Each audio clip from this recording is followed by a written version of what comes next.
c'est quelque chose de précieux, l'amour c'est quelque chose de réel, un phénomène que tout être humain affrontera, croisera dans sa vie. Tant qu'il est en vie, l'amour conduit à faire beaucoup de choses, l'amour rend aveugle, mais l'homme doit aimer et être aimé, c'est la réalité de la vie. On ne peut rien, on doit pouvoir le surmonter. Une histoire embrouillée, je me rappelais, on s'est rencontrés, je me rappelais, on s'est rencontrés, je me rappelais cette première fois, j'avais de la foi et de l'espoir pour avoir une histoire d'amour sérieuse avec toi.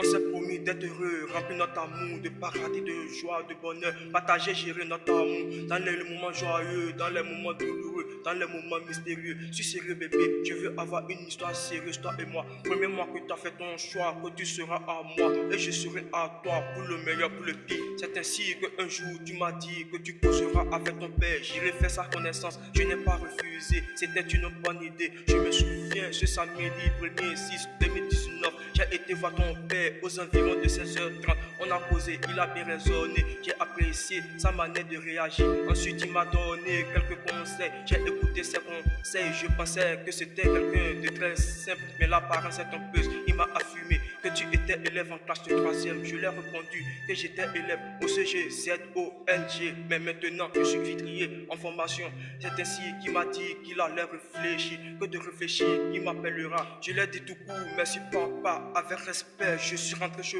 moi, je me souviens le lundi 3/6/2019, c'était la fin des carèmes. Je t'ai appelé pour te faire un cadeau de fête. Ce n'est pas interdit dans la vie d'accepter ces gens de cadeaux. La vie n'est qu'un cadeau. Ensuite tu m'as remercié, tu es rentré chez toi. Après quelques heures, tu m'as fait signe que ta grande soeur a dit de ramener le cadeau. Je t'ai dit quand j'offre un cadeau, je ne réponds plus. Tu as insisté, j'ai dit ok, ramène le cadeau.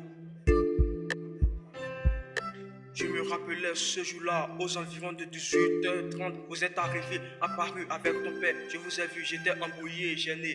On s'est salué, il a commencé par parler. J'ai vu que d'une part, il avait raison. Et moi aussi, ce que j'ai fait, j'avais raison. Un cadeau, ce n'est qu'un cadeau. La vie n'est qu'un marché de cadeaux.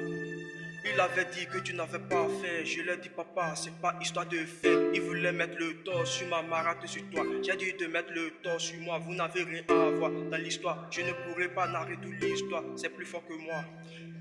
La chose qui m'a énervé, touché, ton père m'a insulté, dévalorisé, minimisé, ridiculisé. Mais je le remercie infiniment, il avait raison d'une part, et aussi j'ai raison d'une part. Un cadeau, ce n'est qu'un cadeau. Dans la vie, il faut savoir réagir aux faits tragiques. Car dans la vie, on ne sait pas là la tête amène le pied, comme on le dit, c'est un proverbe. C'est un proverbe, comme le disent les vieux sages. J'ai écrit ce texte et cette histoire qui m'a beaucoup marqué dans ma vie. Je sais que tu m'aimes toujours et je t'aime toujours. Continue tes études, je ferai la même chose pour ma formation. Rien n'est à sur cette part de terre. Si Dieu dit qu'on sera ensemble, rien ne pourra le briser. Je sais que ça sera réalisé. ECIESA, WADATH, Choupette, c'est notre histoire.